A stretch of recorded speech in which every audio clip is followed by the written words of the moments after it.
एक बार भगवान बुद्ध जेतवन विहार में रह रहे थे। भिक्षु चक्षुपाल भगवान से मिलने के लिए आए थे।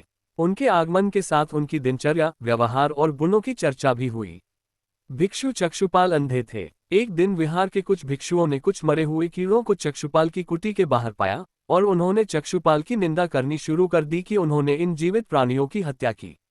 भगवान बुद्ध ने निंदा कर रहे उन भिक्षुओं को बुलाया और पूछा कि क्या तुमने भिक्षु को कीड़े मारते हुए देखा है। उन्होंने उत्तर दिया नहीं।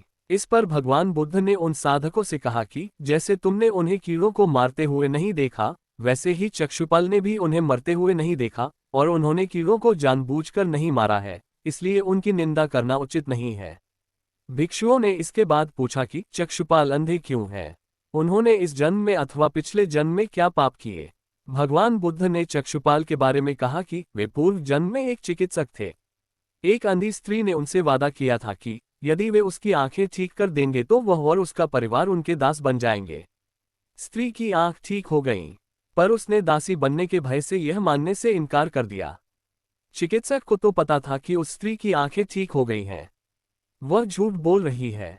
उसे सबक सिखाने के लिए या बदला लेने के लिए चक्षुपाल ने दूसरी दवा दी। उस दवा से महिला फिर अंधी हो गई।